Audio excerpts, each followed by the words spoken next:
répétition, monsieur de Rancogne.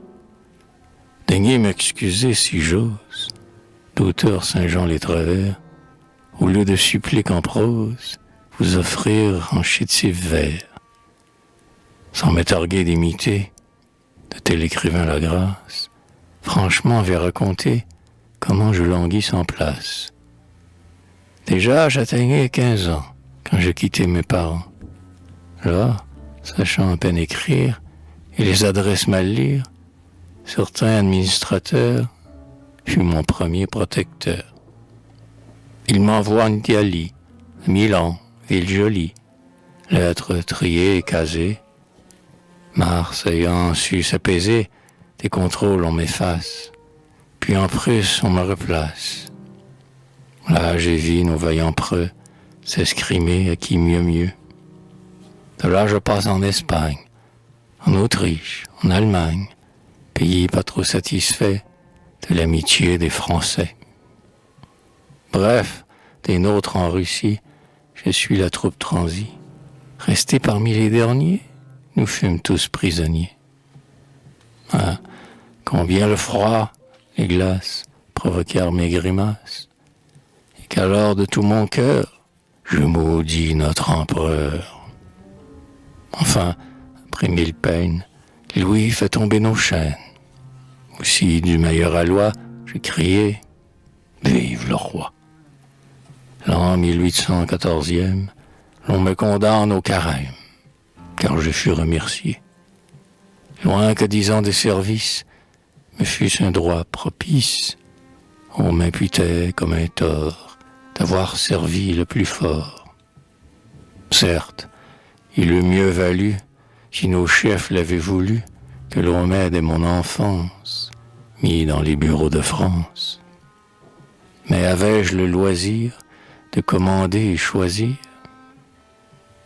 Dans une simple requête qui m'est sortie de la tête, vite à Monseigneur Ferrand, mis chez nous au premier rang, je lance ma jérémiade et lui montre mes chansons à la gloire des Bourbons. Sur moi jetant une œillade, il me dit « Vos sentiments sont d'un employé fidèle. Jeune homme, doublé de zèle, vous ne serez pas longtemps sans en avoir récompense. » En mon âme, l'espérance devait y renaître ces mots. Mais le moteur de nos mots revient troubler ma patrie. Pour contenir sa furie et sauver notre bon roi, toute l'Europe en émoi s'ébranle. Au projet du Corse donne une terrible entorse. Ne pensez pas qu'en ce temps, de nos guerriers imprudents, l'on me vit suivre la trace. Non, je refuse une place. Au Mont-Saint-Jean, sans regret, je laisse aller nos Français. Pour n'être pas leur homme, je vais chanter à Vendôme. Là, commis du sous-préfet, vrai royaliste défait, je le vis avec constance faire pencher la balance et les cœurs pour nos Bourbons. Enfin, nous les revoyons. De leur retour, je fus aise. Arrive 1816. Muni de certificat que je n'ai qu'émandé pas, je pars à pied de ma ville pour, au marquis d'Herbouville, offrir mes faibles talents. Hélas, que les jours sont longs pour l'employé qui postule. On l'endort, on le recule, alors qu'il pense tenir. Je vivais donc d'avenir, fier de mon droit ostensible, mais le destin trop nuisible me réservait chaque jour force aux bénites de cour. Pourtant notre chef traitable, me jugeant assez bon diable, disait au premier commis « Placez-le, je l'ai promis. » Monsieur Jacquesson lui-même vit ma face pâle et blême dans le corridor étroit qui conduisait à son toit. J'étais dans son antichambre de janvier jusqu'en décembre, tandis qu'ainsi ballotté, mort de faim, sec et crotté, j'allais d'Hérode à Pilate. Le diable d'un coup de patte chante tout en un moment. Mon protecteur suit le vent.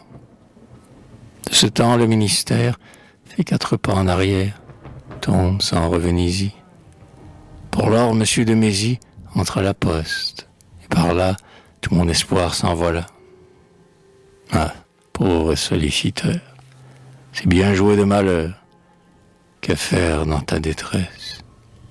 Placet, pétition, vers, tourné assez de travers. En pestant au fond de l'âme, je lui détonne ma gamme. Ce chef donc, pour me placer, m'ayant bien fait confesser, convint que c'était justice d'empêcher que je pâtisse. Il me promit, c'est si peu, que promettre n'est qu'un jeu. C'est un guignon plus qu'étrange, permet qu'encore on le change, et de 4. C'est trop fort. Vit-on jamais pareil sort? Une infortune pareille tient vraiment de la merveille. Pour me venger de ce trait, croira-t-on ce que j'ai fait? Puis chanter le prince Auguste, magnanime autant que juste, qui, 3 fois sans le savoir, avait détruit mon espoir. Tout autre en cette occurrence aurait perdu patience.